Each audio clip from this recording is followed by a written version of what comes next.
theme song, soundtrack, or score can completely change our perception on how we view a movie. For instance, the way Philip Glass uses his score through Errol Morris's The Thin Blue Line changes it from just a procedural documentary into a full feature film with story and characters. It changed how we viewed the film's conclusion and how we followed it from beginning to end. Kids, which featured an entire soundtrack that became the overall theme by The Folk Implosion, helped mold and guide the film into its overall tone.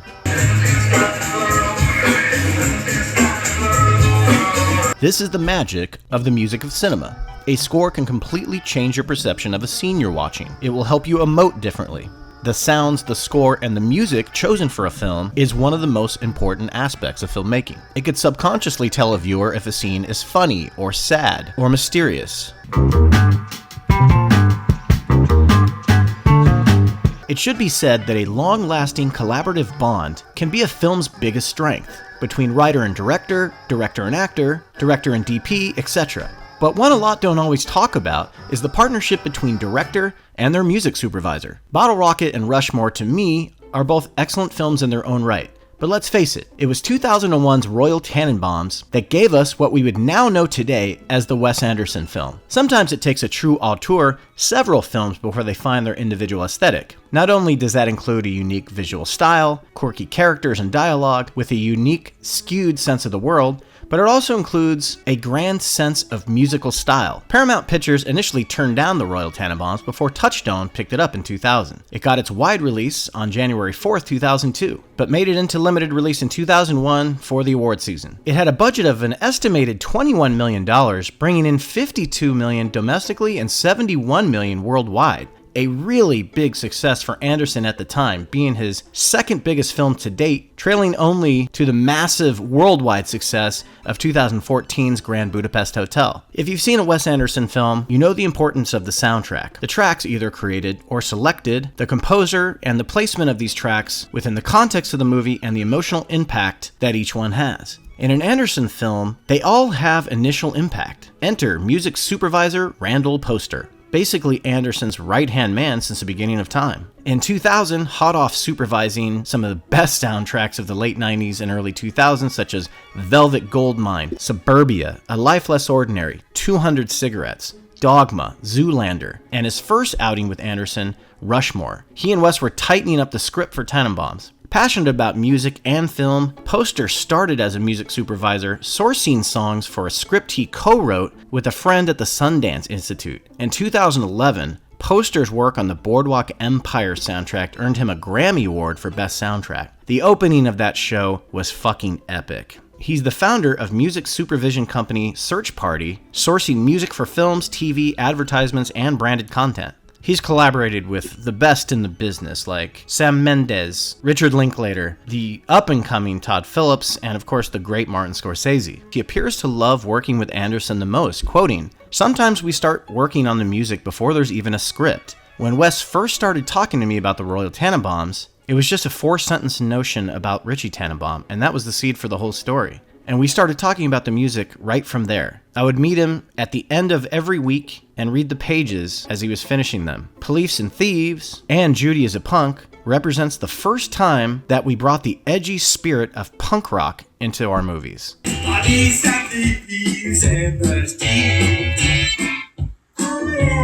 Now, there have been 2 soundtrack albums released for the Royal Tenenbaums.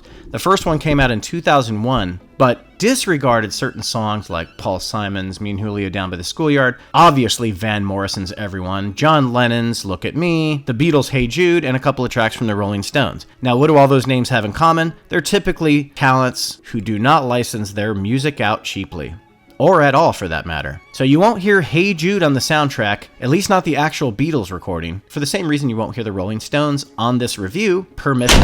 To acquire the rights of each of these bands' music can be next to impossible if you're not Martin Scorsese. However, Anderson and Poster certainly tried getting the actual Hey Jude. They were deep in negotiations right around the time that George Harrison got really sick, at which Anderson and Poster said, "Fuck it," it's probably never going to happen now. And they completely understood why. But the rendition they got fits the movie even better. Following Poster's advice, the rendition of Hey Jude that ended up in the film stayed more with the style and didn't take away from the moment the way an actual Beatles song might have. And it makes for a beautiful scene in the early prologue. Go, Mordecai!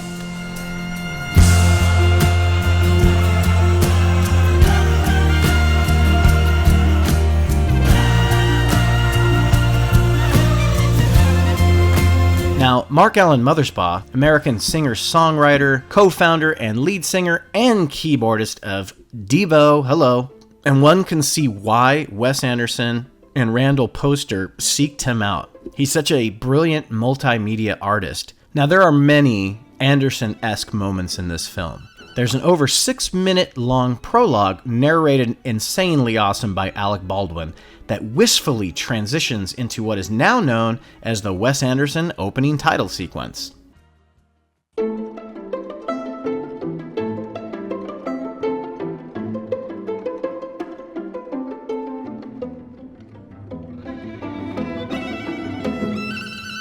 It's definitely a technique that's been applied to most, if not all, of his works ever since. The rich, interesting, and diverse world that Anderson creates is so full of emotion, regret, heart. It truly is about the wrongdoings of others, specifically family, and how the decisions you make soulfully affect others' lives, and how they choose to see you for the rest of theirs. It's through the eyes of Royal that we see this regret, bitterness, and naive nature of those wrongdoers. Gene Hackman is amazing in this movie, which is a miracle considering how he behaved on set. Apparently, not understanding the script, or his character for that matter, it's incredible how well it all turned out in the end. He supposedly was a complete jerk to Anderson on set, which broke Anderson's heart. Wes had written the part specifically for Hackman and thought it would be the experience of his life to work with him. Instead, he found Bill Murray to be the unsung hero of the production, coming to Wes's defense and even showing up on set during days he wasn't scheduled to shoot, just to be there to make sure Gene left Wes alone. Now that's someone I would want to work with. It's no wonder Bill and Wes continue to have such an amazing run together. A musical moment that really stands out, that not only helps guide the scene to its full emotional effectiveness, but also puts a signature stamp on a scene, is Margot and Richie's reunion at the docks. The facial expressions on both Wilson and Paltrow tell us that these two characters have missed one another, but it's Nico's track, These Days, that tells us there's something else going on underneath the surface. Once Margot steps out of the bus, the whole scene goes silent. It's amazing. Great piece of editing. Then the guitar slowly kicks in for These Days, and you feel the weight of these two characters. These Days was written by Jackson Browne and recorded by Nico in 1967 for her album Chelsea Girl. It's another track off the soundtrack that evokes everything we would come to learn about Richie and Margot's relationship. There are two extremely legendary music montages in this film. Probably the most popular one being Royal takes Ari and Uzi on an escapade of wicked fun, accompanied by Paul Simon's excellent Me and Julio Down by the Schoolyard. This scene is a blast and gives the film that kick into high gear that it needs right at that exact moment. The scene is talked about a lot amongst cinephiles as one of the best film-stealing montages, and some of the shit he takes his grandboys to do is so wrong and so fucking hilarious. Richie's character is one of the more tragic from Anderson. His plight of being in love with Margot, his adopted sister, tears him apart. The most heartbreaking scene, and possibly the first sign from Anderson that he's willing to go to this depth, is the bathroom shaving and suicide attempt. It's such a sucker punch from Anderson that you really don't think you see it coming until afterwards, and then you really stop and think about it. The beautifully created melancholy by a mixture of Smith's words and guitar notes, along with Anderson's direction, Luke Wilson's superb performance, and the sharp editing of Dylan Titchmore make for possibly the most cinematically remembered scene in the film. Needle in the Hay was originally released in January of 1995 by the late, great Elliott Smith. This would go on to feel somewhat of unfortunate irony, having lost the singer-songwriter to suicide only a few short years after this movie came out. Known for writing many sad songs, it fits the scene almost too well in retrospect. Elliott Smith is and always will be one of my favorite lyricists, and we lost him too soon. A track that takes the film perfectly into the third act is Nick Drake's Fly. A musical number that gives the characters their transitional moments after all reacting and dealing with Richie's attempt on suicide. This is the moment where I started to feel the maturity growing in Anderson. It was a great scene with slow pan and long zoom-ins, which is abnormal for Anderson at that point in his career, was so keen on whip pans and fast zooms. The track Fly came off of Nick Drake's 1971 album, Brighter Later. The Bird Mordecai has two scenes with some of the best tracks in the film. In the opening prologue that features aforementioned Hey Jude, and a scene just before the climax with Richie and Royal on a rooftop featuring the amazing Velvet Underground track, Stephanie Says. Mordecai. Stephanie says that she wants to know why she's given half her life. I love the return of Mordecai. This soundtrack knows how to wind down in the third act as the characters begin to have epiphanies and reconcile situations. It all leads to an incredibly heartfelt climax at the wedding of Ethel and Henry Sherman. Thank you. You're welcome.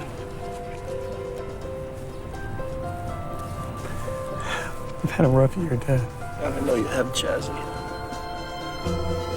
The film was nominated for an Academy Award for Best Original Screenplay by Owen Wilson and Anderson himself, and despite his behavior on set and not understanding the script or apparently his character at all, Hackman won Best Actor for both the Golden Globes and the National Film Association of Critics. I hope he at least understood why he won those.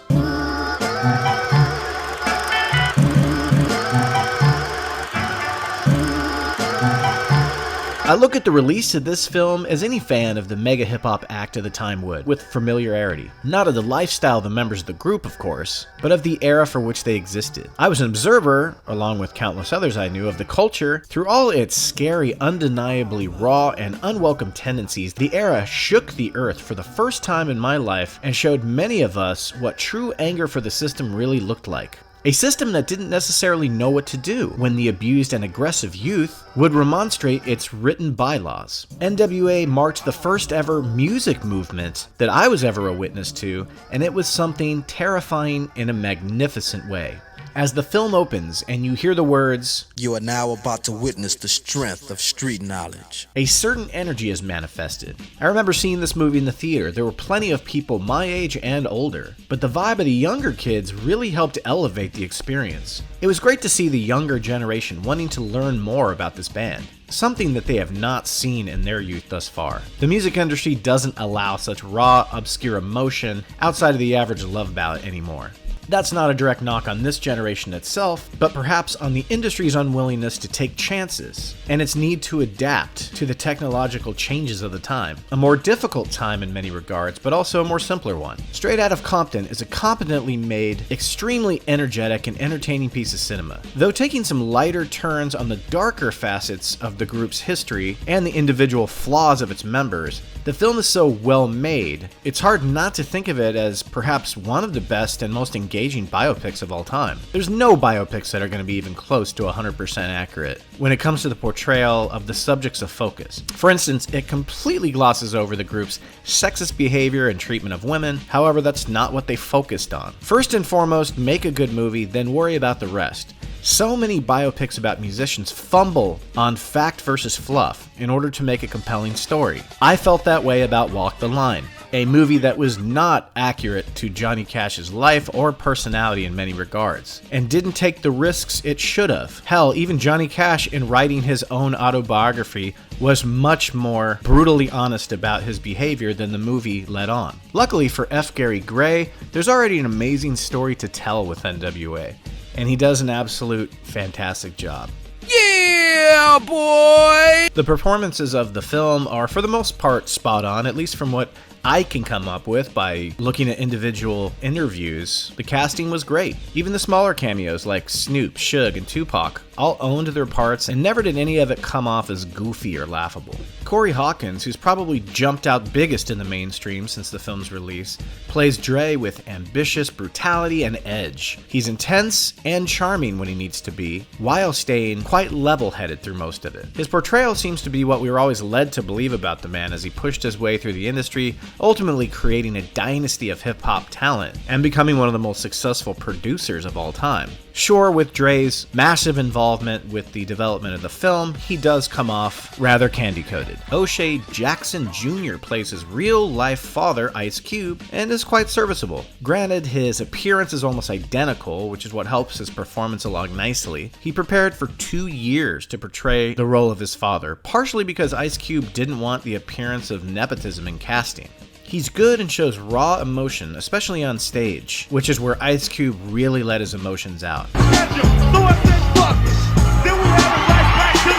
But his one-on-one scenes, especially ones with the great Paul Giamatti, don't hold as well, and you can sense the level of immaturity in his acting. Not his fault. Still, I have to say, I don't think anyone else could have pulled it off any better, and you can really see how hard he's trying. Then again, maybe I'm just being hard on him, because Ice Cube was always my favorite member of NWA, and I wanted to see that intensity that we all saw in Cube's face during videos and live performances.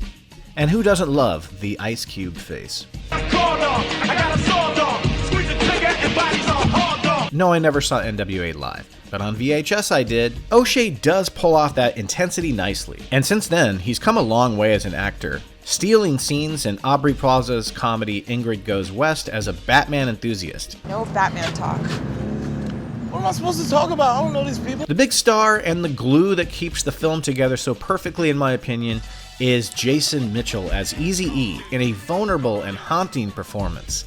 He owns the screen and gives everything he's got to portraying the extremely flawed, yet intellectually superior member of the group. The film does not shy away from showcasing Eazy's major downfalls, which ultimately became the downfall of NWA, and Mitchell handles it all with a magnetic energy and gravitas. His character is dangerous yet funny and willing to learn more about others in order to perfect his craft. You always got that sense from looking at real interviews of Eazy-E. Studio gangster. Somebody that's not real, they go in the studio and all of a sudden become hard when they used to do dance music. He's a genuine depiction of a true hip-hop artist at the time, when many people didn't even know what that meant. Mitchell is amazing here, and dare I say, gives an Oscar-worthy performance, which he did not get. The other two members of the band, MC Ren and DJ Yella, are pretty poorly sidelined here, but I assume that their involvement with the group was more or less the same. Ren gets a moment here and there, especially in a scene where they gather around to listen to Ice Cube, now solo, trashing NWA and Ren in particular. DJ Yella is literally just an occasional comic relief character with not much dialogue and not many scenes. Paul Giamatti, as always, brings it here as Jerry Heller, NWA's real-life manager and business partner of Eazy-E. He could have just played the part as he did earlier in the year as Brian Wilson's manager in Love and Mercy and been a one-note villain. But here he's layered and complicated. The real rumors of how he divided the group do come full circle here, but the film and the performance also suggest that early on, Heller really was intrigued and interested in doing what he could for the group. The film is not perfect. There are stretches that lag, moments that seem forced, and obvious issues taken out for image purposes. F. Gary Gray really shines as a director and pulls off a lot of covered ground in 2 hours and 25 minutes. The introductions to each member are interesting and subtle, yet carry weight. Seeing how each member started out and who they were to the group was such a treat as a longtime fan. It's also refreshing to see how funny the film was. It had a ton of emotional depth at its core, but a lot of it was humor and fun. Watching the group record in studio, which was a major focus of the first hour, was fantastic, and really what I wanted to see the most in the film. The film reminds us that these guys were just kids living their dream and having fun doing it, even if it was based on their hatred of cops.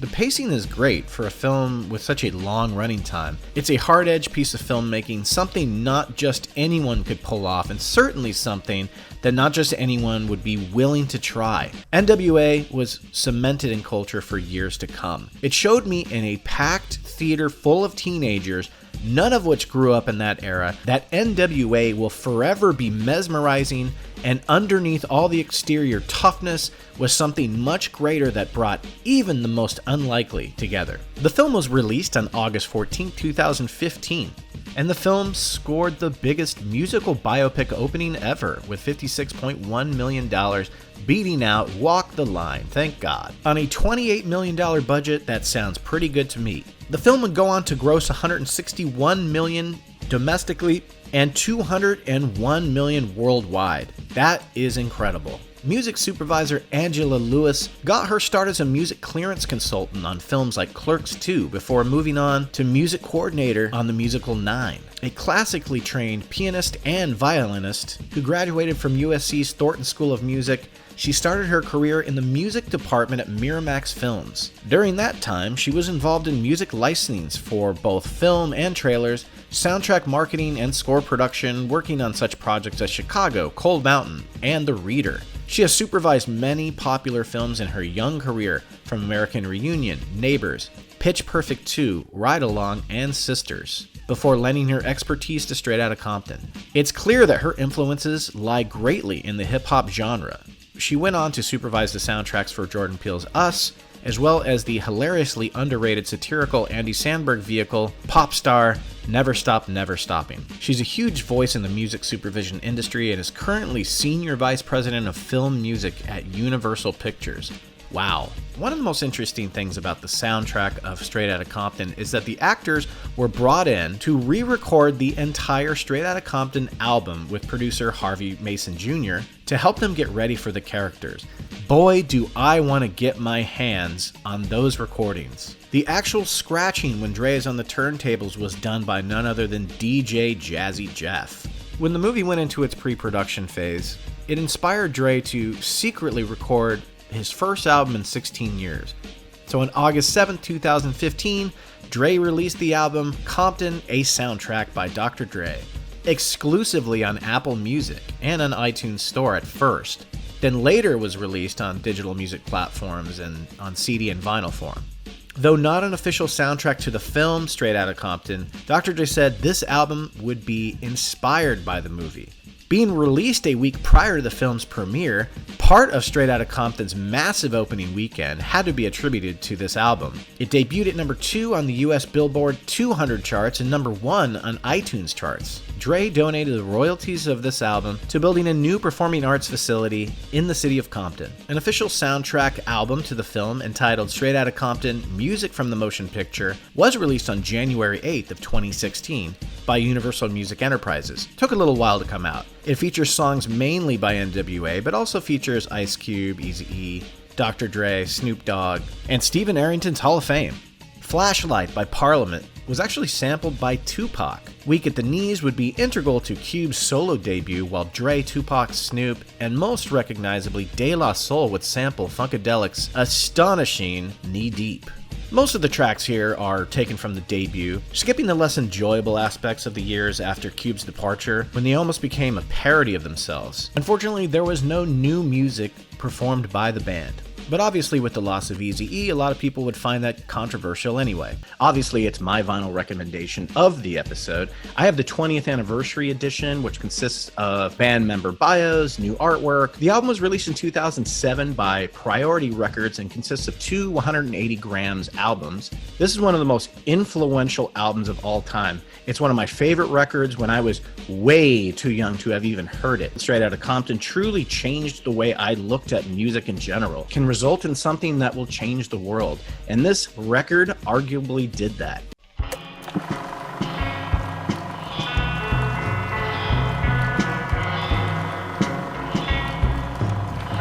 Music and movies are a very interesting thing. When one goes digging to find out the combination that had to be involved to get the two together, it can be very surprising. Enter Alex Proyas's 1994 graphic novel adaptation, The Crow. Alex Proyas made 2 of the most stunning looking and cool films of the 90s, 1998's Dark City and 1994's The Crow. I remember sneaking into the theater to see this movie, and then again, and then another time, and again, and again. I was seriously addicted to this movie in the early summer of 1994, which was unfortunate because though it did okay critically, it was not a box office success, grossing just $50 million off a $23 million budget. Now, a lot of that would change on home video. Since then, though, spawning some fairly atrocious sequels and one okay TV show, the film's gone on to enjoy enjoy a lot of cult classic consideration and even cosplay love. Initially developed and financed by Paramount Pictures, they wrote the project off once the tragic death of Brandon Lee caused the production to shut down with an incomplete film. In comes Entertainment Media Investment Corporation, which was created for the sole purpose of buying the film and completing it. And they used some seriously groundbreaking CGI, special effects, and body double techniques to fill in those extra scenes that Lee unfortunately couldn't do. Both River Phoenix and Christian Slater turned down the role of Eric Draven. However, I think it worked out the way it should when it comes to Brandon Lee's performance. He embodied the role, gave it his all, and to this day, I feel it would have made him a megastar. The whole situation sucks, and it still makes me sad to know he'll never get that chance. The soundtrack for the film was set up by Jolene Cherry, a music supervisor turned A&R executive known for her rock expertise. She had a joint publishing venture at Warner Chappell and a consulting deal with Atlantic in the early 90s, where she would go on to work on The Crow. Cherry had supervised the music on 1988's 1969 and 1992's Cuffs, and would follow The Crow the next year with another 90s soundtrack classic, Batman Forever. Say what you want about the film, awesome soundtrack. With her final film being Michael, starring John Adele Dazeem Travolta, she started her very own music label in 2015 and penned a big agreement with Red Distribution for digital and physical media distribution. The original Crow creator, James O'Barr, constantly listened to Joy Division and The Cure while writing the graphic novel, so he was pretty stoked that Robert Smith of The Cure agreed to write the original song of the movie. For some reason, the entire band wasn't there. It was just frontman Robert Smith and drummer Boris Williams.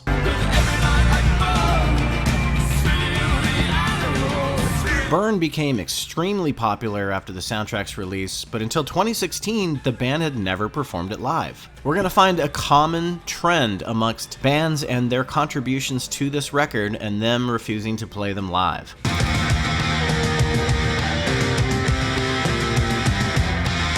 The founding members of Joy Division, who then had become New Order 14 years prior, were asked to record a new version of Love Will Tear Us Apart, but it didn't pan out, and that worked out for everyone because the band did give their seal of approval on Nine Inch Nails' fucking brilliant cover of Joy Division's Dead Souls. Dead Souls went on to become one of the major standouts of the record, getting a ton of radio play.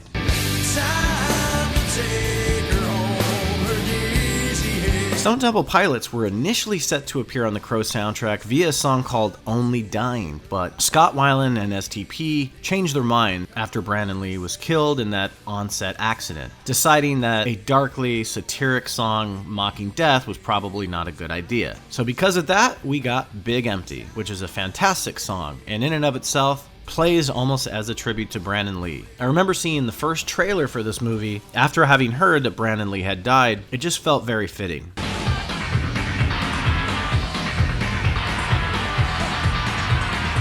My Life with the Thrill Kill Cult, one of my favorite tracks in the album, After the Flesh. Just like with the rest of the tracks in the film, it is perfectly placed in the film at the right moments. Thrill Kill Cult performed the song while shooting the cameo in the film for over 2 days in what they called some crazy conditions. Founding member Buzz McCoy recalled, it was an abandoned cement factory, and it was really, I would say, it was about 20 degrees in there because it was cold and damp because it was so cold outside. We were literally freezing with leather and everything on. They had one room that had a heater in it that was for us, but all the kids in the audience that were shirtless and stuff were freezing, and we did that for 2 days. The track plays over a large burning cityscape sequence intercut with the band's warehouse performance playing outside of Michael Wincott's Top Dollar's headquarters and lair, then ramps back up once Eric confronts the group of villains to gather his prey, Skank.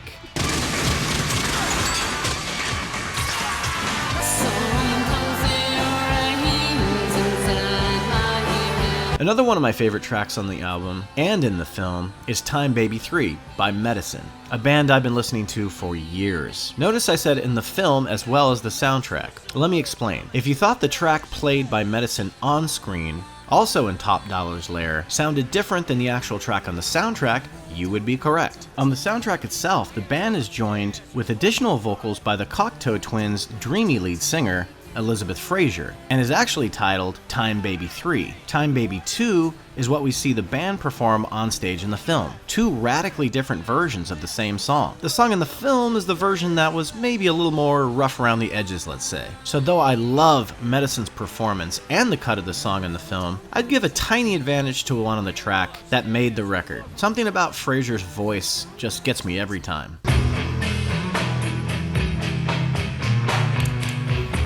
The industrial rock band Machines of Loving Grace wrote an original song specifically for the soundtrack, having gotten pretty lucky to have seen the script before this film was even in pre-production. The song really feels like one of the few that are themed after the film and works so well within the aesthetic of the look, the feel, the characters, and the actions. It's a great song.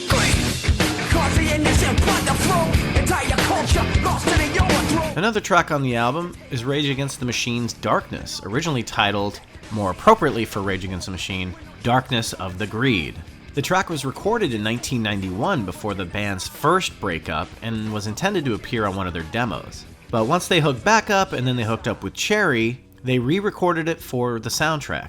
It's great, but not one of Rage's best songs. Rage would go on to appear on many soundtracks in the 90s. Kinda goes a little bit against what you'd think they stood for. Other tracks include Violent Femmes doing a track very different than their usual fare, being a more somber and dark track. This is one of the ones I was talking about when I said there's a small pattern going on about bands who perform tracks for this soundtrack that refuse to play it live. But I was one of the few lucky enough in 2017 to see the Violent Femmes perform Color Me Once.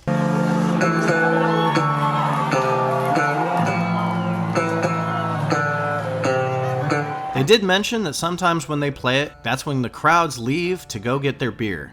For such an uplifting, fun band like Violent Femmes, I guess that sort of makes sense. Some other mentioned tracks on the album, Roland's band doing Ghost Rider, which was written about a Marvel comic book character of the same name. The Jesus and Mary Chains, Snake Driver is awesome, and it was written for the film despite being featured on their 1993 album, The Sounds of Speed. Due to the movie's production halt, the band was able to feature the track on the album. Now getting to the film's score, which was written and composed by New Zealand industrial rocker Graham Revell. Revell had previously scored the Australian-produced thriller Dead Calm, and gave it that sense of melodic insanity that it needed. Excellent film, excellent score. He went on to score many films through the years after The Crow, including From Dusk Till Dawn, The Craft, Suicide Kings, Pitch Black, and Blow, just to name a few. He was always proud of the work he did on The Crow, but felt the audiences didn't take to it as much once hearing it out of context of the film. Sometimes soundtracks do that. It later became a film score that people thought highly of, but at first it just wasn't a popular sell. Some have criticized the score for being too slow or sappy or sad. I feel that's an unfair criticism. Yes, it's an action movie with lots of cool deaths,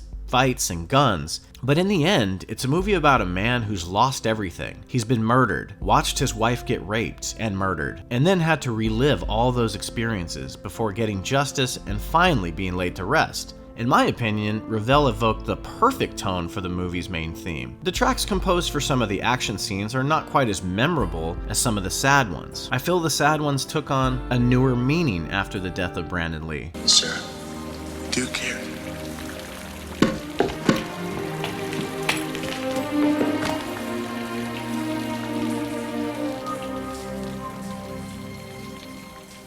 And the way they were used throughout the film really helped you emote the sadness and accomplishment of what was done with The Crow.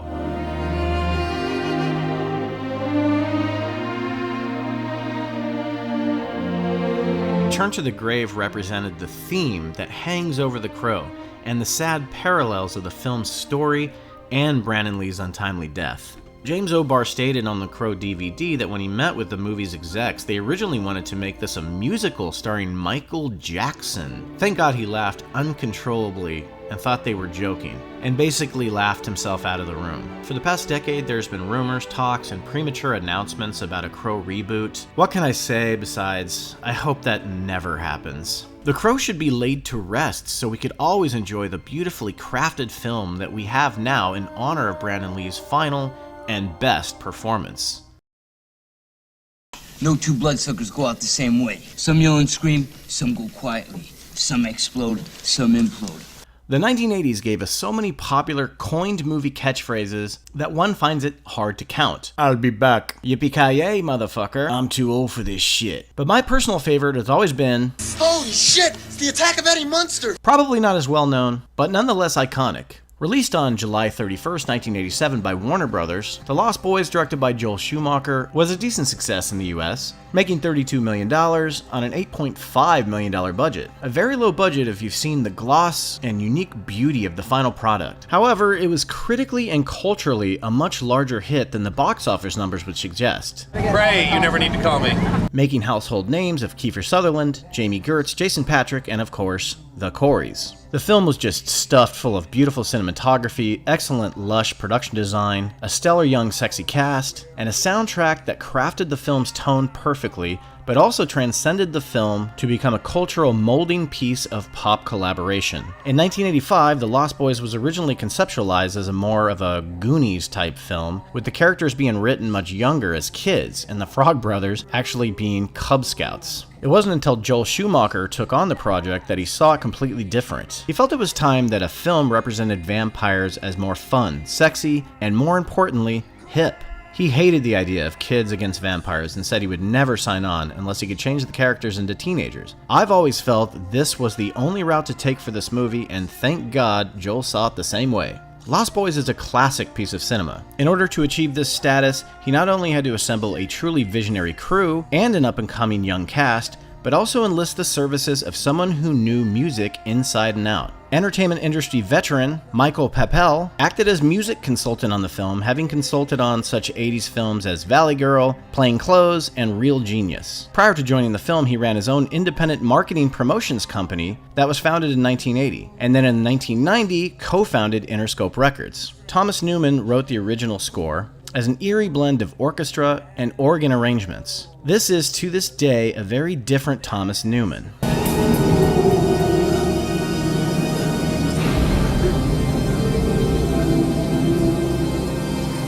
He used a very intense and sometimes melodic arrangement to step over one another. There are gentle and relaxing beach tone themes that mix with real crashing wave sound effects, and then organs that scream into the film right as tension is being built. Sam, come back! No way! Sam, come back! Sam, come back!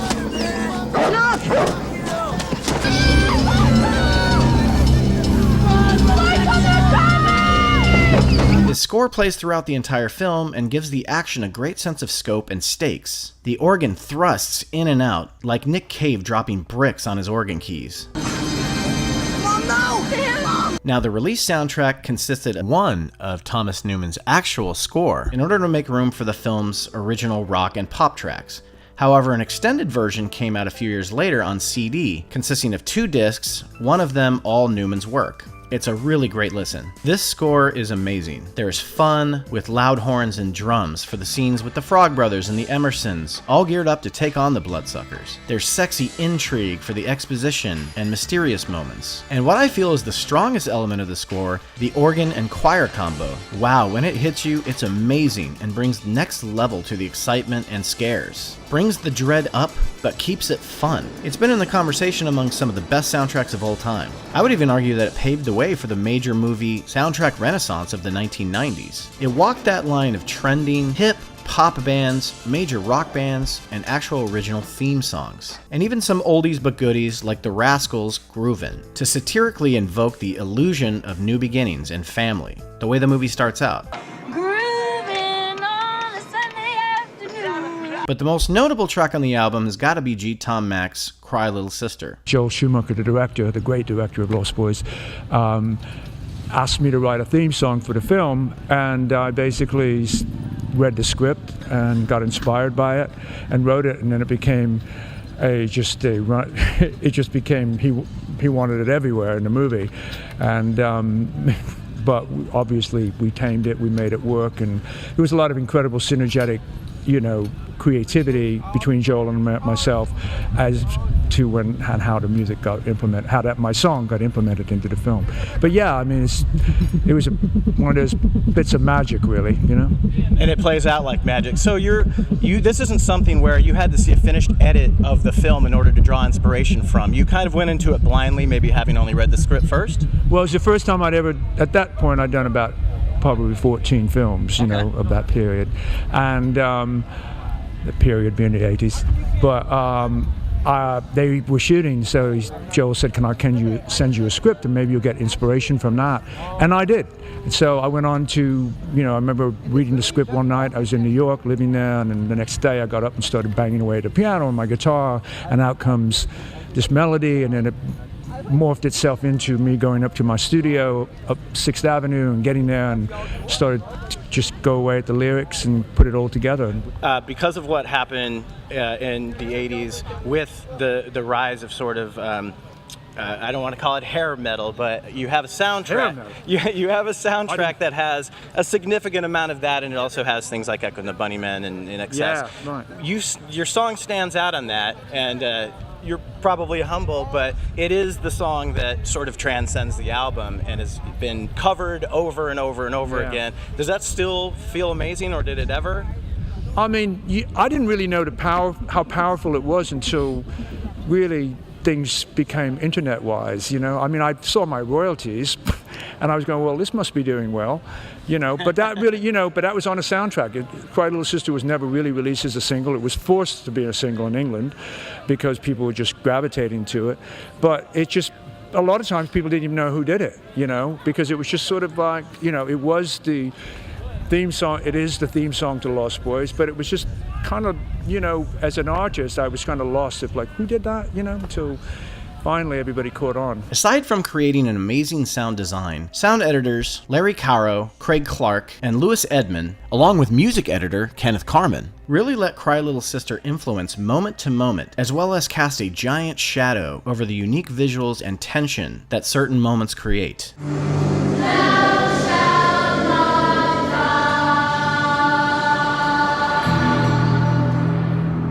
Another great track that helps fill out the album's original 44-minute runtime is Echo and the Bunnymen's cover of The Doors' 1967 song, People Are Strange.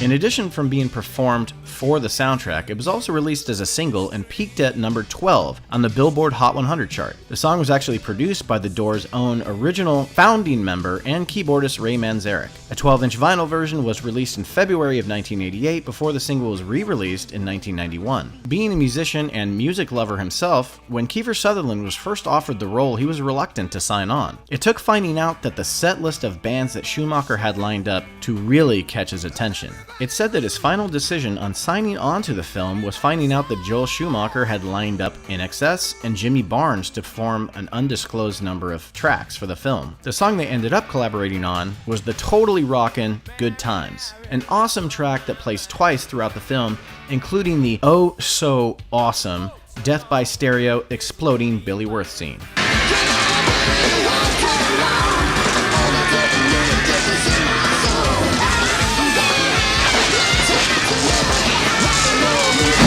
Now, the infamous track that we all know and love from Tim Capello, I Still Believe, originally performed by The Call, has become ingrained in our brains as we visualize a muscular American gladiator gripping the neck of his saxophone like he's strangling a horse while shaking his purple tights-covered hips.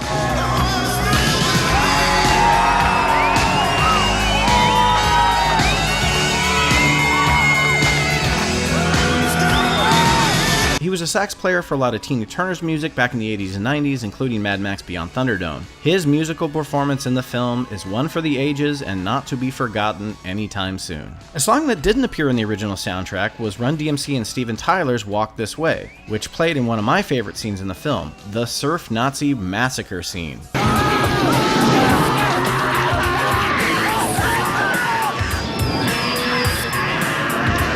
Andrew Lloyd Webber was so impressed by Schumacher's use of music in this film, he was immediately interested in hiring him to direct the Phantom of the Opera film that didn't materialize until 2004, which didn't turn out to be very good, but it did introduce the world to Emmy Rossum. Thank you for that. Schumacher's actually had several films in his filmography with wonderful soundtrack arrangements, including the not-so-amazing film Batman Forever, the movie What the Fuck Ever. The soundtrack, a staple of 90s pop culture. There's a lot of cool nods to the music acts from the soundtrack in the film itself. You can see a poster of Echo and the Bunnyman behind Michael when he's carrying Star into the Emerson house up the stairs. And of course the gigantic mural of Jim Morrison himself in the badass vampire cave. The Lost Boys is one of my favorite films and my favorite vampire movie ever made. There's something special about watching The Lost Boys. It's beautiful to look at, first of all. It's one of those 80s films that's really stood the test of time despite the 80s fashion and some of the sensibilities. It creates a portrait of Northern California lifestyle and uses that as a fish out of water story. This was Schumacher at his peak, in my opinion. And it's hard to top the experience of viewing this film for the first time as a 9-year-old in the theater and noticing its unique perspective and use of music through the ages. The Lost Boys soundtrack has been one of those very sought out but very difficult to find records. It's been out of print for years. You can go to Discogs. There's a few on there I've seen for around $30 to $35. Check that website to see what condition they're in, obviously, before you order them. The 180-gram audiophile red vinyl released in April 27th of 2018, and it can be found in limited capacity for around $32 at various websites, but recently they've all been out of stock. I'm not sure why this album has gone out of print or become so difficult to find. I will tell you that the original soundtrack released is not the preferable one. You want to find the extended copy with all of Thomas Newman's work on it. Now that one, I believe, is mostly only on CD, but I don't totally want to go empty-handed with my vinyl recommendation for the week, so as a companion piece, have you, I'm going to go with Tarantino and Robert Rodriguez from Dusk Till Dawn.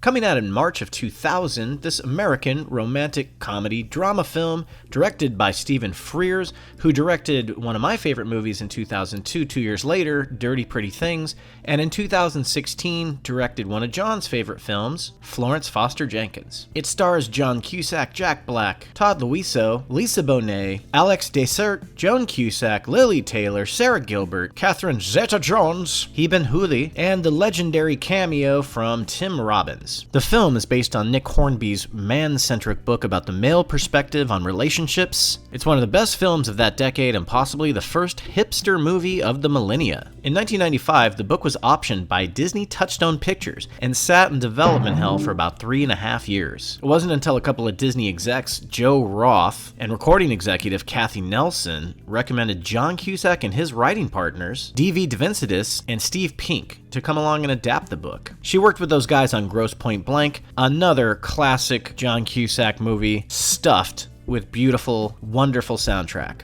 Cusack knew that his writing partners were the closest thing to the character of Rob that he knew, both of them being obsessed vinyl collectors. Shortly after they handed in the treatment, it was greenlit. Once the film was made, Hornby was extremely happy with Cusack's performance, quoting that, "At times, it appears to be a film in which John Cusack reads my book." John Cusack is the perfect person to tackle something like this. He's been very genre-friendly throughout his career, and when a lot of people look back on his long career, it does span a lot of pop culture through all of its decades, the 80s, the 90s, and the aughts. So what better person to bring along egotistical, foul-mouthed Rob, the owner of Championship Vinyl. Now, whereas the book, the record store, is located in London, the movie adaptation sets it in Chicago's Wicker Park, which I think is a perfect location. Having gone to college in Chicago and spending much time at Reckless Records in Wicker Park, I almost felt like I was living in the film sometimes. Cusack is tragic and annoying, the exact way that Rob should be played. He smokes like a fiend, he's sort of a slob, he wears goofy oversized Cosby sweaters, and he's completely consumed with, well, himself. Jack Black was a revelation in this movie. He so perfectly represents the counterculture, bratty record hipster that were not as known at the time. Being such a music fan, I love seeing things in the background that you see in this movie. Posters of Elvis Costello and shirts of Pavement and Velvet Underground. Frears definitely did not cheapen out on the set design to make sure this film looked as realistic as possible when depicting 2000s hipsters in Chicago. Top 5 musical crimes perpetrated by Stevie Wonder in the 80s and 90s, go. She's kind of Sheryl Crow-ish, crossed with a post-Partridge Family, pre-LA Law, Susan Day kind of thing. Top 5 side ones, track ones.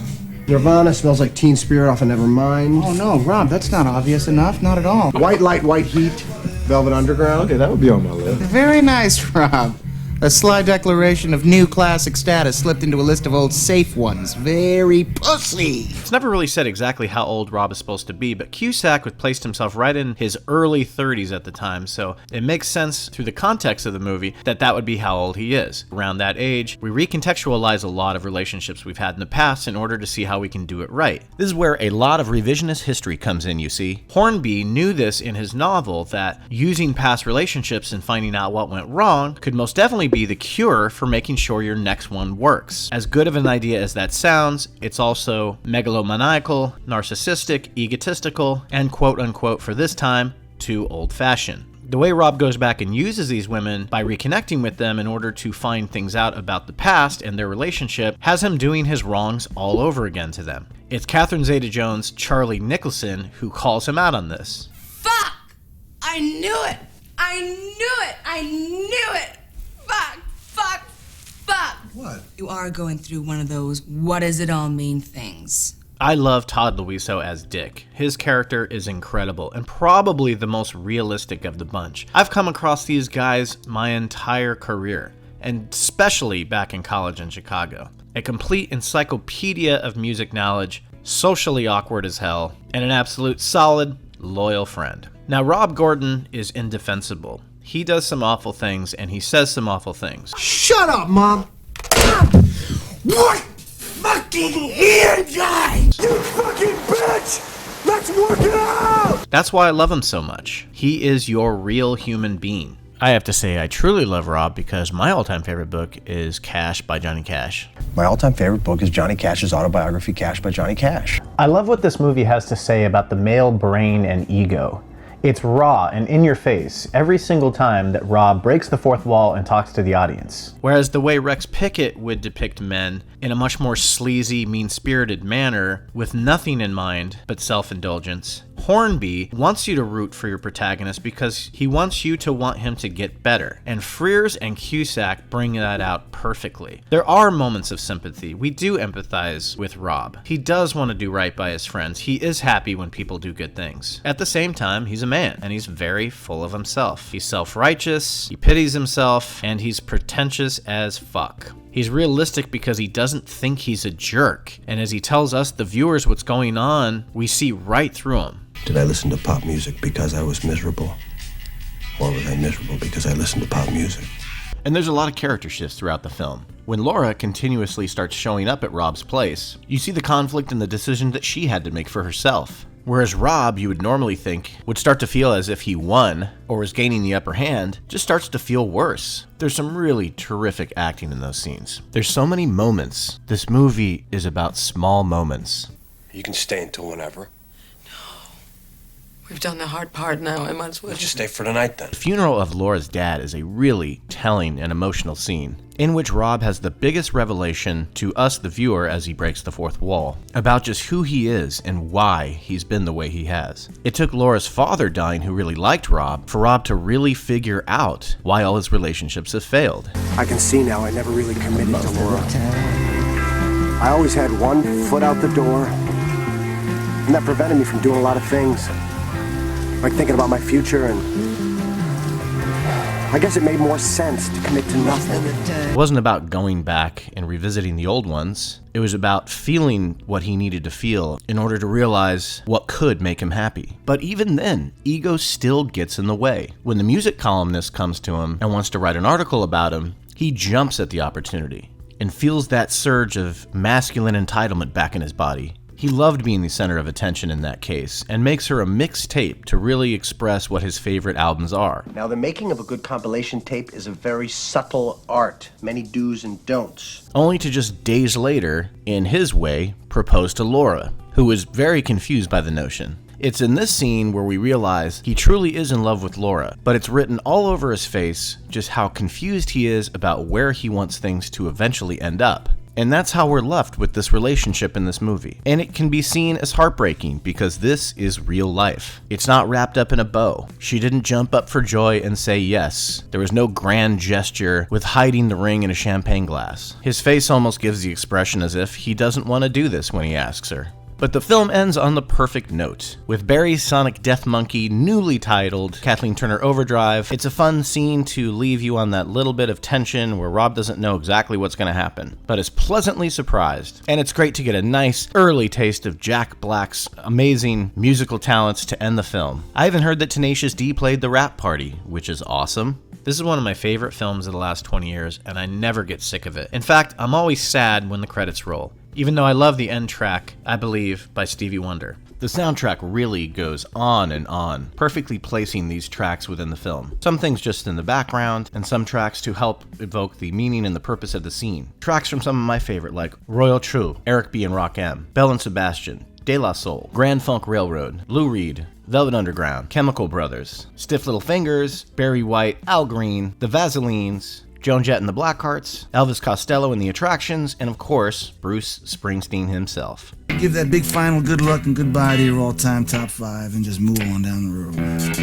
If you've ever been a record connoisseur or just your casual record collector, you've probably been in a record store or two where Rob, Dick, and Barry all presided in. The film did pretty well for the studio. It wasn't a massive success, but for what it was, which is sort of a slightly wider released indie movie, it grossed $47 million worldwide, 27 of which came from the States on an estimated $30 million budget. It must have been really expensive to film in Chicago. Plus, I also think that Frears really paid attention to detail in making it the most realistic record store that you would possibly see in that era. Every detail is perfectly crisp, and the story, being mostly dialogue driven, is so tight. High Fidelity has continued to be one of my favorite films of the last 20 years. It's more about the writing and the characters and the believability of all the situations. It's a harsh, brutal love story at its core. A love story that you don't know how it's going to end up, and even by the film's end, you don't know where it's going to go. I love how Hornby's novel unapologetically shows the rough exterior of a man and the narcissistic insecurities of their interior makeup.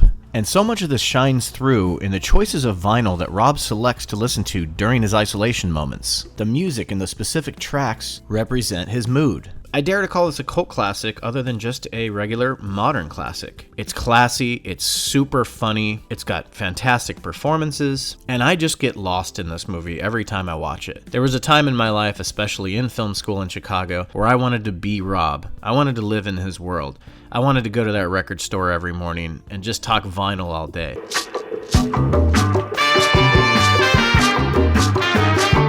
You know what I just watched? Me pulling a can off some moron's fist? Return of the Jedi.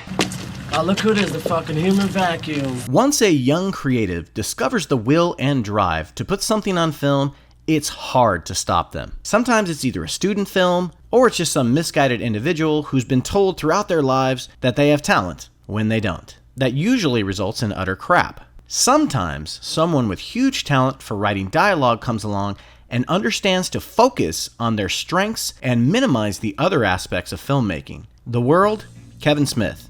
Kevin Smith, The World. Smith attended Vancouver Film School for 4 months, where he met longtime collaborators Scott Mosier and Dave Klein. Smith left halfway through the course, figured he knew enough to proceed, and wanted to save money for his first film. I think he felt the fundamentals were enough based on what he already knew. After his short stint in film school, he moved back to Jersey, and he started working for the Quick Stop, and later realized that it was the perfect place to set the film. The banter and hilarious, insightful conversations he had during shifts at the Quick Stop with his friends gave him many anecdotes, jokes, and monologues to record and write down. Those, along with his love for comics and movies, would help him morph all those elements into a full-fledged screenplay. Around that same time, Smith saw Richard Linklater's Slacker, and he was totally impressed with how Linklater set and shot the film in his hometown of Austin, Texas, rather than some soundstage or production lot. That inspired Smith to become a filmmaker and set the film where he lives. Quoting, "It was the movie that got me off my ass. It was the movie that lit a fire under me. The movie that made me think I could be a filmmaker." Smith didn't know at the time, but later, he would be that inspiration for many filmmakers to come. Once he had written the screenplay for Clerks, he was off and running, with Scott Mosier from film school becoming his most valuable asset.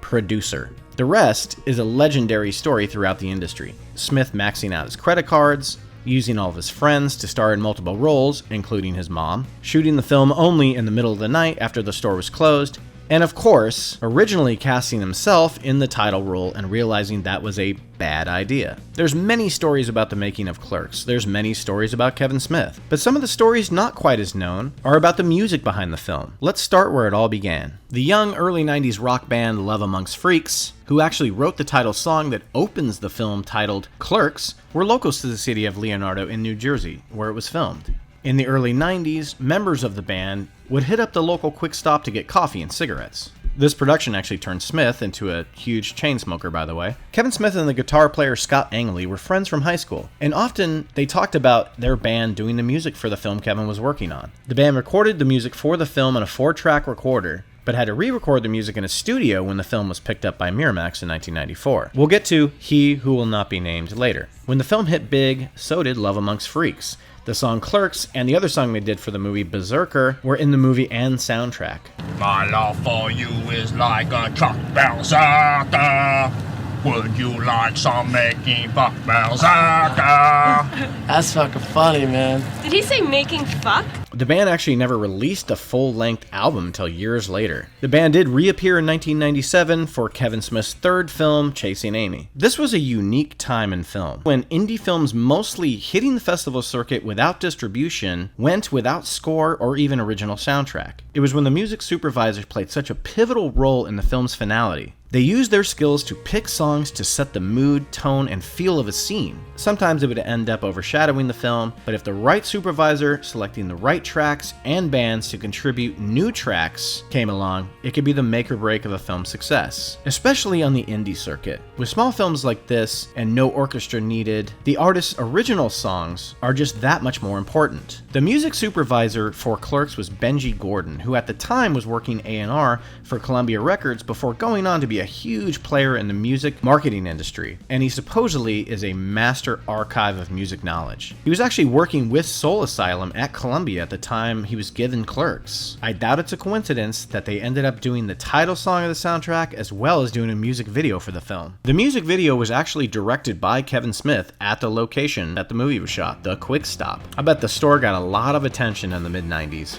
The video was fun, and Soul Asylum frontman Dave Pinner was a total player in it and totally instrumental to its success. He loved being in the video as well, stating, "It was really cool because it was so early in Kevin's career and he threw us into the whole scenario. We're playing hockey with the fucking actors up on the roof of the Quick Stop. I felt like it was all part of the same production, only this was the colorized version of the film." Kevin Smith not only worked his ass off directing this film, but he worked his ass off getting distribution for it, not knowing anything about the distribution process. Luckily, through flyers and a couple of unsuccessful screenings, a Miramax executive, assistant of He Who Will Not Be Named, stumbled upon the film. Unfinished and a little bit bloated still, this executive pressed He Who Will Not Be Named to view it, and it was eventually entered into the Cannes Film Festival. Upon finally getting picked up, a soundtrack was ordered and put in the hands of none other than Benji Gordon. One of my favorite tracks on the soundtrack was Kill the Sex Player, a fucking amazing song by Girls Against Boys. Girls Against Boys were a total, under-the-radar, influential indie band,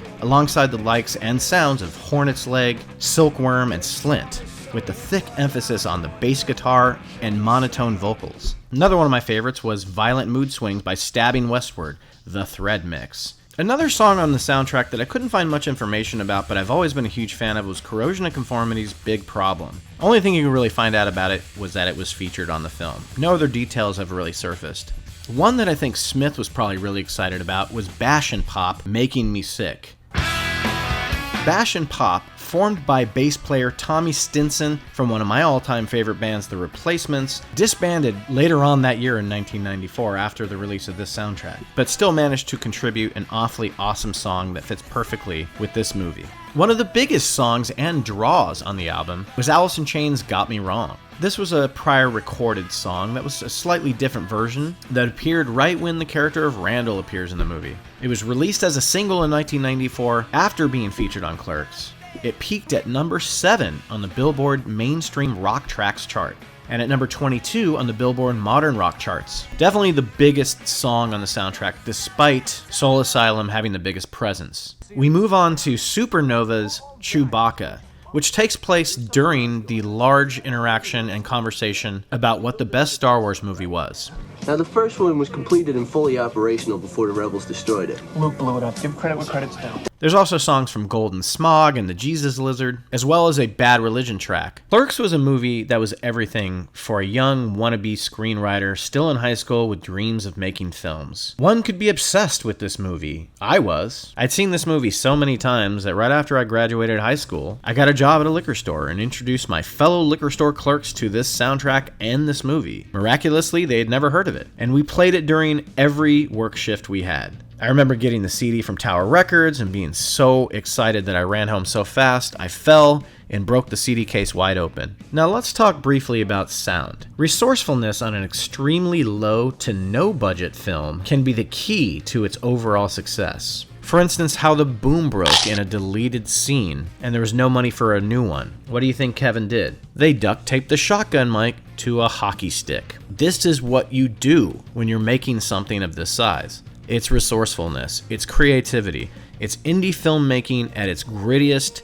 and greatest, in my opinion. Why do you think Quentin Tarantino thinks so highly of Kevin Smith? He knows that he pays attention to the details. Any good film director will pay attention to the details that they think are most significant to their film. And despite what you think about Kevin Smith as a filmmaker, he does that. Kevin Smith even played homage to this in Zack and Miri Make a Porno, where you can see Jeff Anderson and various cast members holding the boom mic, a shotgun mic, duct taped to a hockey stick. Clerks did and always will hold a really special place in my heart. It lets so many of us know that you don't need money. And sometimes you don't even need professionals. You just need people who have your back and who will do anything to support your creative vision.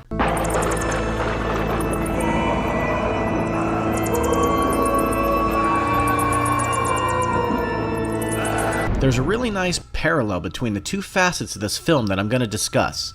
On one hand, the film Return of the Living Dead has a very steep hill to climb as a film. Coming out in 1985, it's easy to say that zombies weren't exactly topping the popularity charts when it came to horror. We were far past the groundbreaking George Romero revolutionary classic Night of the Living Dead, and almost 20 years away from the films that reinvigorated the genre, like 28 Days Later, the Dawn of the Dead remake, and of course, Shaun of the Dead. Zombie movies were the lowest common denominator, the bottom of the barrel, the forgotten era. People turned their heads to them, threw their noses up in the air at them. Long story short, they were not respected. As if all this wasn't enough to sink the movie, add in punk rock music, a completely repulsive, loud, and downright ignored music genre of the time, at least in the States. Sure, there were many great punk bands making waves in the early 80s, but when it came to Hollywood, it wasn't exactly the type of music you would load up a movie soundtrack with. Yes, there was the strong era where we saw the beginning of the New York punk rock scene from 1974 to 1981 with acts like Patti Smith and the New York Dolls, but by 1985, it was all but passed up by the Michael Jacksons and Talking Heads of the time. Still, punk rock influenced a ton of the music that would come in the following decades. When it reached the West Coast, it came in the form of your Black Flags, Dead Kennedys, Circle Jerks, TSOL, and Bad Religions. During this time, growing underneath the surface was psychobilly, sometimes called horrorbilly, which was a fusion of rockabilly, goth rock, and at the forefront, punk rock, a recipe bred perfectly for horror. So with both the genre of the film and the music chosen for the film having not been ever mainstream at that point, director Dan O'Bannon was said to be out of his mind for taking on the project.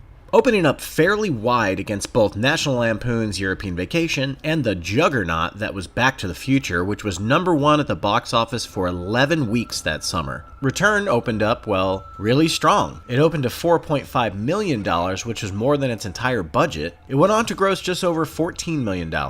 A really good hit, especially for its R rating, which at one point was almost going to receive an X for its sex, nudity, violence, gore, intense sequences, and profanity. I mean, Lena Quigley is fully naked for basically the entire movie, even after becoming a zombie. Spoilers. Aside from becoming a big hit by 1980s horror standards, it was always a bigger critical sensation. It currently holds a 91% on Rotten Tomatoes, who stated, "A punk take on the zombie genre, Return of the Living Dead injects a healthy dose of 1980s silliness to the flesh-consuming." Though I tend to agree with the quote, I question the validity of Rotten Tomatoes in general. The film's legacy as not only a great zombie horror film, but also as a classic punk soundtrack is cemented in the culture for which it stems from. It has influenced horror films since its release, but also punk bands. The since disbanded British horrorbilly band Send More Paramedics took their name from the film. Send more paramedics. Performing their shows dressed as zombies and singing lyrics mostly referencing zombie films. The film was originally shot in 1:8:5:1 and audio recorded in mono. There have been several remasterings since, but from what I hear, some of them pull a George Lucas and mess with not only the music in the film, but change the pitch of some of the zombies' voices, including the film's MVP, Tarman.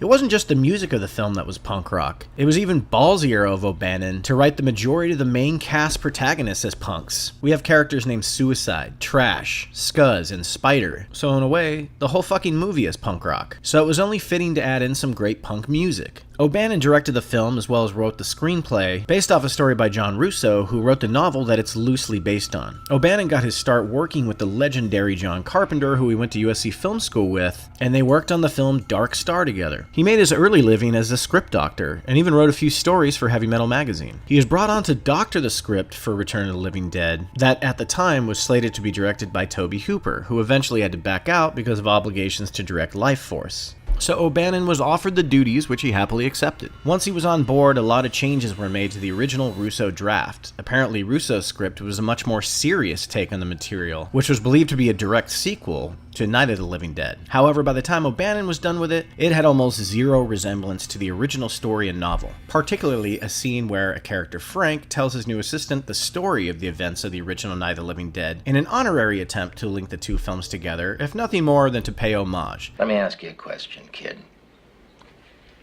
Did you see that movie, Night of the Living Dead? Yeah. That's the one where the corpses start eating the people, right? The film is considered one of the best zombie movies ever made, and I would have to agree. Not because it's super scary or intense, even though it is, more because it's the funnest time you will ever have watching a zombie movie where the world is about to end. It's self-contained, yes, but there's an underlining current that everything around the crazy goofy hijinks that's going on, that much more of the world is in danger. It's undercut by the fun for which the film is approached, but it's there nonetheless. And the complete badass punk music plays a huge part in that. Ooh, baby, your asphalt eater hung 10. The Hodads and Grammys say you reach top and so do the dead. This film is chocked full of great psychobilly tracks. Bud Carr, one of the industry's top talents in music supervision at the time, was recruited to work on with O'Bannon, and what they put together just made the film that much better. Carr would go on to become a very big name within the industry, becoming a frequent collaborator with Academy Award winner Oliver Stone on such films like Platoon, JFK, The Doors, Born on the 4th of July, Natural Born Killers, and Any Given Sunday. Later in his career, he supervised the music for the underrated Rockstar and Get On Up, starring the late Chadwick Boseman. Carr and his team had only $10,000 and 2 weeks to put the soundtrack together. Bands that he already knew to be aficionados of the subgenre, like the Cramps, were easy picks. However, the song to open the film had to be so perfect that it had to fill out the music for a fairly long opening credit sequence and set the tone of the rest of the movie. Enter the main title by Francis Haynes, the Trioxin Theme.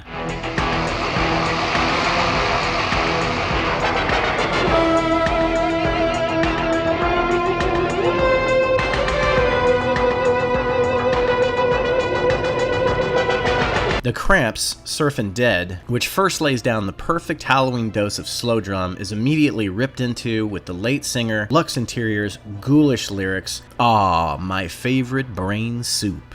Ah, my favorite brain soup. That's then followed with guitarist Poison Ivy's dark, gothy guitar riff.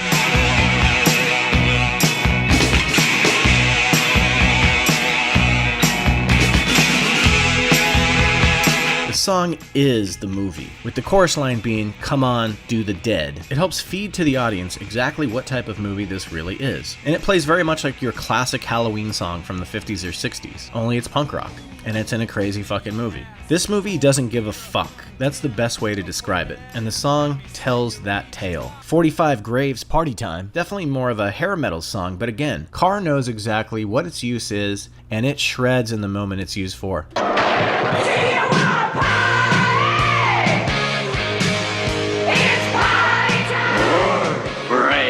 45 Grey formed in 1979 and actually broke up the same year this movie was released. Hopefully there was no correlation. One of the more punkier of the punk songs on the punk soundtrack has to go to the Damn's track Deadbeat Dance, another track that fits the tone of the film oh so perfectly.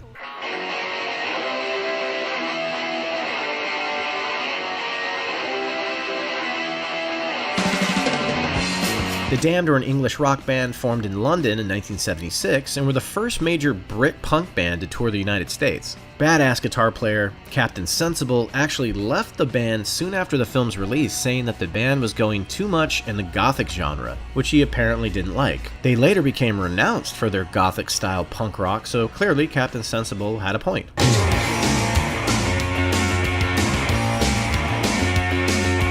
TSOL's Nothing For You didn't speak to the movie directly like some of the other ones did, but it's still one of the most punk rock tracks on the record. From Long Beach and formed in 1978, TSOL considered themselves in various genres of music, including death rock, art punk, and horror punk. Perfect for this soundtrack. What do you think this is all about? You think this is a fucking costume? This is a way of life.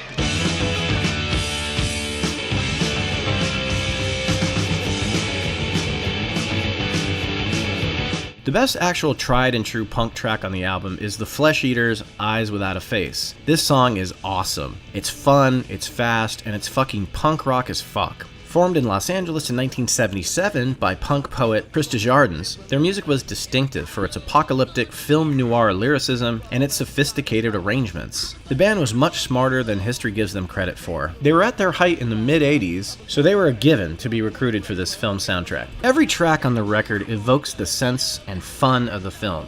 It's crazy fun through and through. There's not a dull moment in this movie, and the music keeps it crazy and exciting. There's so many wonderful, crass, and deliberate moments in this movie that are all aided by the music that Carr set up for it. This movie, it's funny. It's a fucking funny movie. Hold him down now, hold him down. What are you gonna do?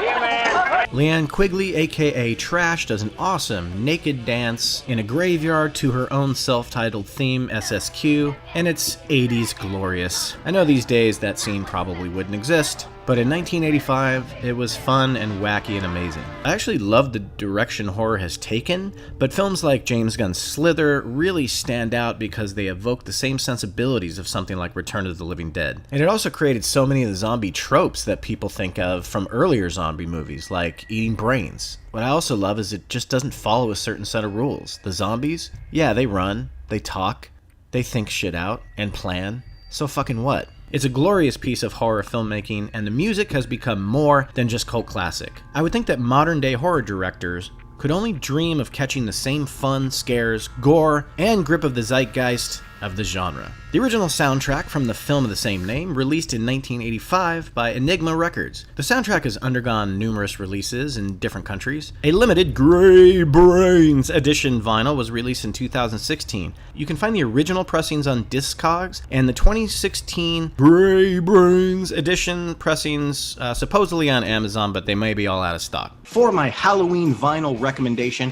going a little different this time. I'm going with A Horn Book for Witches. It's a bunch of ghost stories told by Vincent Price. A Horn Book for Witches.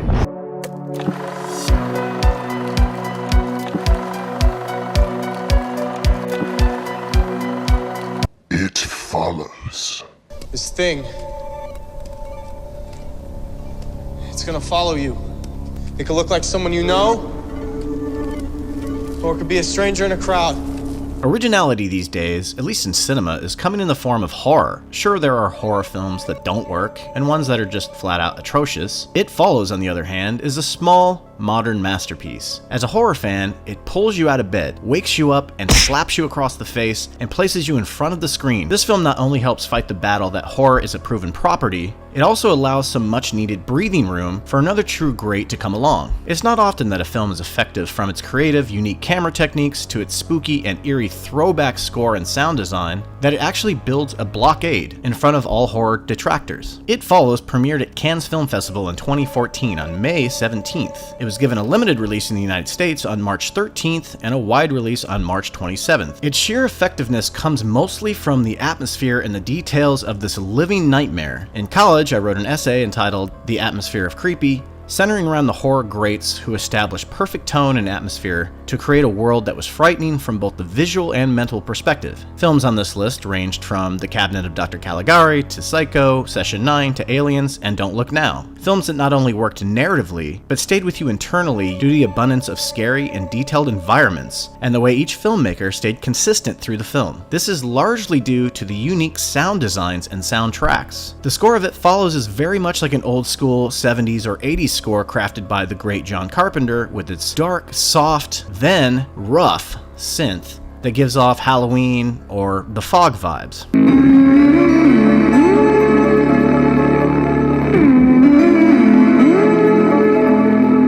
When Rich Vierland, the artist known as Disasterpiece, first talked with writer-director David Robert Mitchell, they were going to have 6 months to put this music together. But when the film got into Cannes, their timing was cut into 3 weeks. Because of this short amount of time, director Mitchell put out some temp scores for the team and Rich to listen to for inspiration. Some of those tracks ranged from Assault on Precinct 13 to Halloween. Rich has quoted that having those tracks around was both, quote, a blessing and a curse. The reference material certainly laid down a solid foundation of ideas. Disasterpiece went on to say, I often worked straight from those reference pieces, but it was mostly about tone, getting a sense of what sort of approach works, what style and level of energy. I tried to boil those references down to adjectives and simple ideas, and then rebuild the music back up from the ground as something new and different.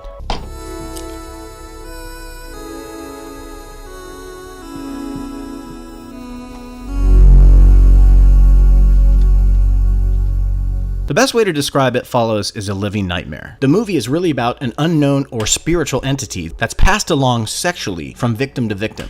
And this entity does nothing but walk towards you. And the score churns out themes exactly like the movie does, of loss of innocence, grief, sexual identity, and fear of the unknown. All of this is conveyed in Vierland's work. It's a surreal experience to watch what is happening on screen, as it feels like you are there with the characters. The film opens with an ambiguous scene involving a young girl continuing to walk through her neighborhood while appearing to be looking at something that she's scared to death of. The camera work, mixed with the buildup of Disasterpiece score, gives the viewer the feeling of dread and terror, despite not knowing exactly why yet. What's going on?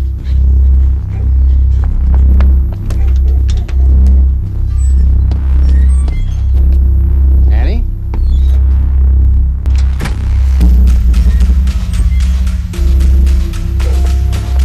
After that, we're introduced to our main character, Jay, played confidently by Mika Monroe, who truly carries the film. It's the way we begin this film that pulls you right in, especially if you're a horror fan of the 80s. It kicks off with Disasterpiece score, full of eerie yet brilliant synth music that sets the tone of the first act.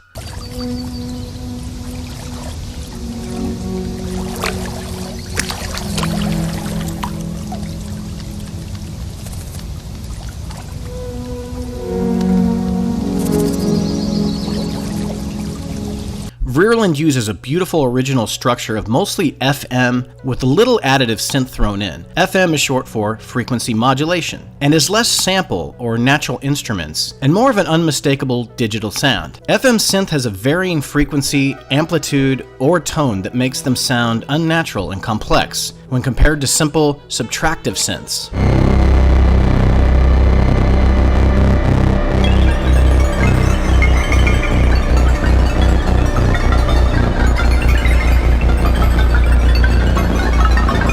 Additive synths use sound waves as building blocks stacked on top of each other to create a sound. These are used here perfectly to not confuse the audience with a traditional instrument with its fully unique and blatant digital sound.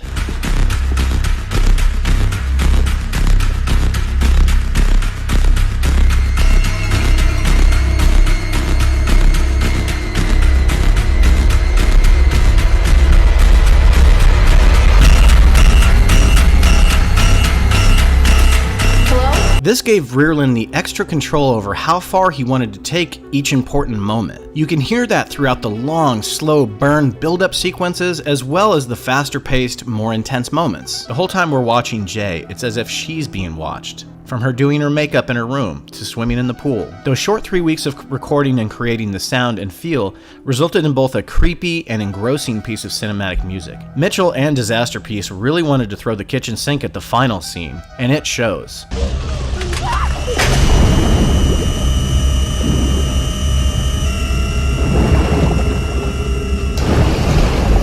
This is David Robert Mitchell's first go at horror, having only directed one film in 2010, also based in Detroit. So there's many things about this film to praise, from its simple yet absolutely terrifying premise, to the effectiveness of the storytelling, and also its ability to not only be a frightening experience while viewing it, but also sticking with you after. If you've ever had a nightmare where you felt you're being chased by either a known or unknown entity, where you didn't know why and couldn't do anything to stop it, this is that dream. It even looks like a dream in certain scenes, and with the use of Disaster Piece's score perfectly placed throughout the film, it sounds like a dream as well. David Robert Mitchell, costume designer Kimberly Leitz, and production designer Michael Perry set out to intentionally throw the audience off balance with its multi-era feel. The cars are both old and new. The clothing is definitely otherworldly. All the TV sets are old, standard 4x3 format, and even what's on them is always old science fiction serials. Aside from the character of Yara on a seashell-shaped e-reader, there is literally only one cell phone ever seen in the film, and the opening scene, which could be debated, is out of context altogether, sort of as a prologue that could be taking place sometime in the future, for it has really nothing to do with the rest of the characters. The entire creative team behind this film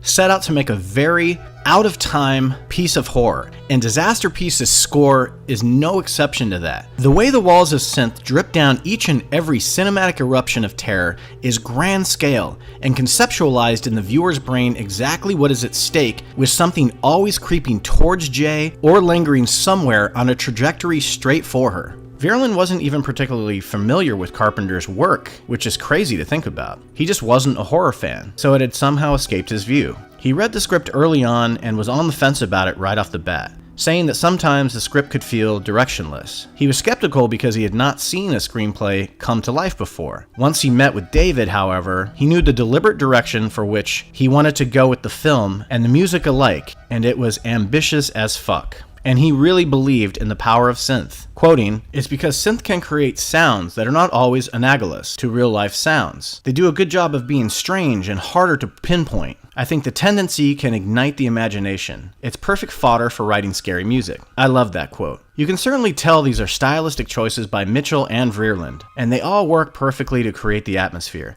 I think the editing is one of the strongest attributes. It, along with the brilliant sound design, hammer you over the head from start to finish. The camera work has amazing moments where you can tell they're pushing themselves to make the viewer literally feel like they're there the whole time. Telling a new, fresh story full of terrifying and thought-provoking themes that don't feel preachy or manipulative is hard work. It's a horror film that doesn't need to explain itself. Sure, there's moments of exposition, but the brilliant twist here is that they're all from unreliable sources. The film was a critical success and a pretty big financial success, making $21 million worldwide on a $1 million budget.